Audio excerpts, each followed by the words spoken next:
Hello and welcome back to Build a CubeSat. My name is Manuel and this is part 2 of the development kit overview. In case you haven't seen part 1, which gives a brief overview and covers the structure, I recommend you start there. And once again, I would like to thank PCBWay for sponsoring this video. The EPS is what I have been mostly working on in the last weeks. The version I made for the test flight last year worked reasonably well, but I think for V1 of the dev kit, simplicity is key, so I will get rid of the redundant load switches and LDOs for now. So looking at this previous layout in KiCad 9, I will basically delete all of this redundancy on the Y+ side. Don't get me wrong though, redundancy will be very important in flight hardware, but I need to get the basics to work reliably before I add more complexity. The 4 module landing pads will remain, so you can experiment with different voltage regulators and chargers, and it will still also support both backbus A and B.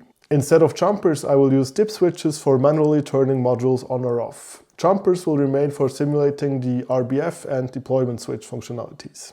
The biggest change will probably be the addition of USB-C power delivery for charging and also directly powering the system. I've come to the conclusion that I want to make usability a priority here, and USB-C is just the right way to go with for that. So I will set it up to request 9 volts and include a dip switch to feed that either to the charger modules or supply it directly to the voltage regulators. The IC I'm going to use is the diodes AP33771C, which can conveniently be configured with resistors. This is also a good time to mention that the default battery pack configuration will be 2S2P, but since this is only determined by which battery contact PCBs you're using, you can easily swap these out if you want to experiment with 4P or 4S. And conversely, you would also just swap out the resistors on the PD sync controller to change the voltage and the current limit.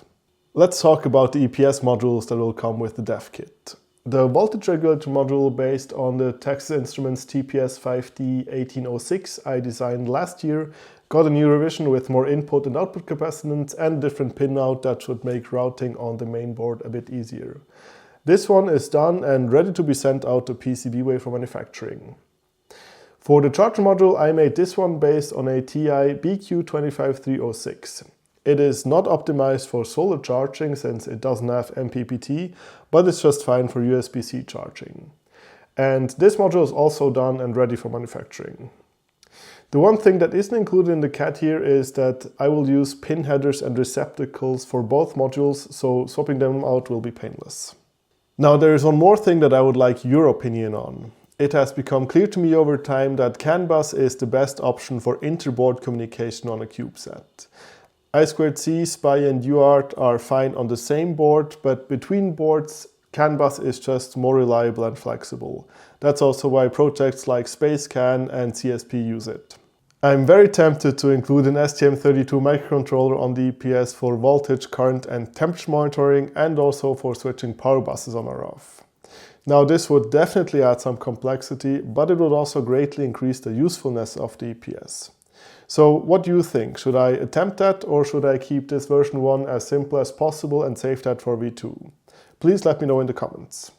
In any case, as soon as that is decided and I get the EPS mainboard V2 done, I will order it along with the EPS module PCBs from PCBWay. Since starting this project a few years ago, I got all my PCBs manufactured by PCBWay and then I assembled them myself. This makes sense if you only assemble a handful of boards for prototyping, but it gets tedious fast, especially if you don't have a pick-and-place machine, which I don't. So a new thing I would like to try for the development kits is the PCBWay PCB assembly service. The process for ordering assembled PCBs seems easy enough. You just upload your Gerber files as usual and fill in your PCB specifications, and then on the bottom you can check assembly service. I'll walk you through the ordering process step by step as soon as I have gained some experience with it myself, but what I already know is that I will have to supply a BOM or bill of materials and a Centroid file. The Centroid file just contains the coordinates and orientations of all the SMD components, so the pick-and-place machine can place them in the right spot. Looking at this necessary files and info for assembly orders page, which I have linked to in the description, PCBWay has a template for the BOM and I will make sure to double check that I include the right part numbers here. Then they ask you to include pin 1 or polarity markings on the sill screen, which is a good idea anyways. And then this table just specifies how many spares they need per component family, which also makes sense. I probably drop and lose more than 20 SMD caps and resistors when hand assembling 20 PCBs. So yeah, this checks out. Back on the ordering page, you also get to choose between turnkey, which means PCBWay will source all the parts, kitted or consigned, which means that you send them the parts, or a mix of both, which is called combo. I will probably go for the turnkey service, but again, I'll report back when I have gone through the process and gained some experience. Until then, I'd be curious to hear if you have any tips regarding using a PCB assembly service. So if there's anything I need to pay special attention to, please leave a comment. So let's talk about one of the boards that I will probably also get assembled next, the MCU Carrier Board. The development kit will come with two MCU Carrier Boards for SparkFun Micromod processor and function boards. These will be similar to the one I designed for the test flight last year, but I will simplify the design a little by only supporting one function board, so we don't have to do all the multiplexing stuff. But the other features will largely remain the same, so these will have INA 260 current sensors for both 3.3 volt and 5 volt buses, a BNO 086 IMU, 16 kilobit of FRAM, a DS3231 RTC, an MCP25 1863 CAN bus controller with integrated transceiver, and additionally a second CAN transceiver for processor boards that have onboard CAN, like the STM32F405. A new addition will be USB-C power, so I won't be doing anything fancier, but just 5 volts and a linear regulator for 3.3 volts. Again, because usability is key with this, and having an easy way to power the board when it's not integrated into the stack just seems like a good idea.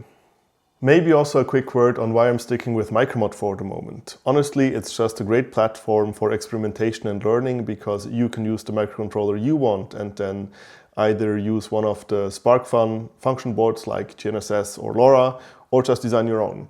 So for a dev kit, I think this is pretty much ideal. Also, I will carry some of the SparkFun boards in my store, but as I'm not an official reseller, I don't get any discount on them. The great thing is though that maybe SparkFun products are more affordable in your country to begin with, so you can absolutely source these locally. The same also goes for the Raspberry Pi CM5 that we'll talk about in the next chapter.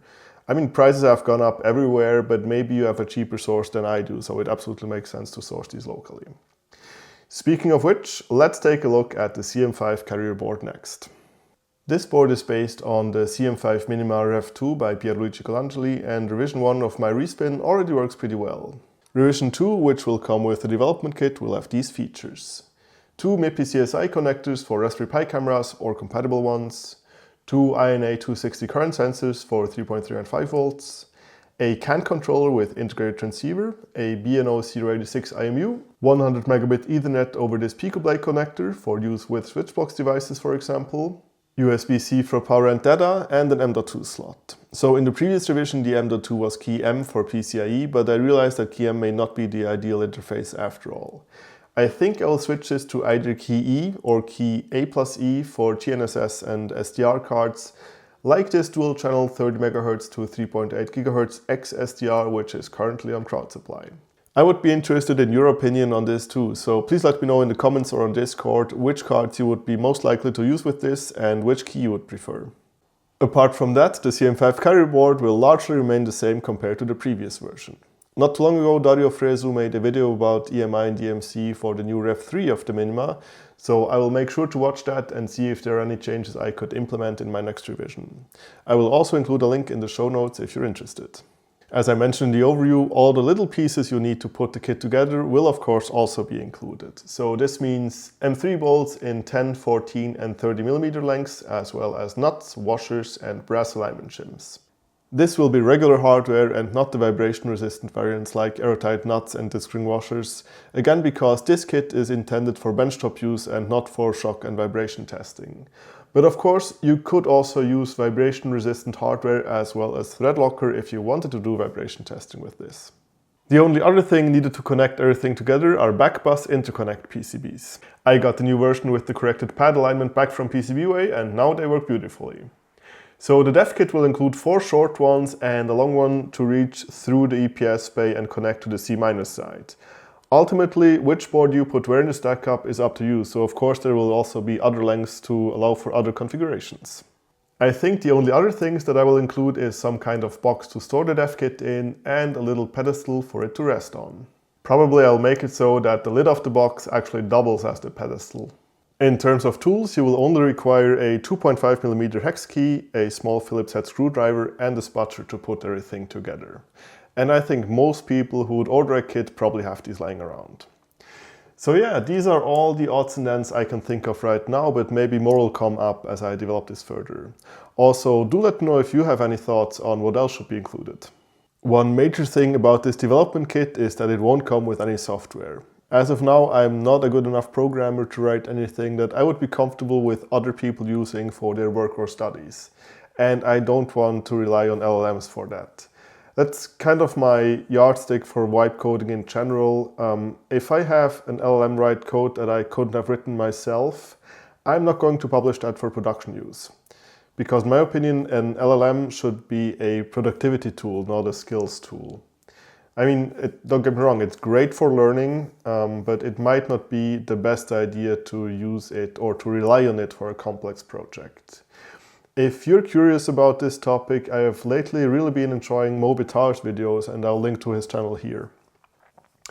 So even if I end up putting an MCU on the EPS, for now it will be up to the user to write the code that they'll want to run on it. Of course, I hope that some people from the community will end up making their code open source and publicly available, so others can experiment with that too. But I guess time will have to tell if the community around this project develops into that direction. So far, people on the Discord have been very forthcoming with sharing their knowledge, which, bodes well for the future of this project. So yeah, if you're interested in getting a development kit, please bear in mind that you'll have to write your own software for it.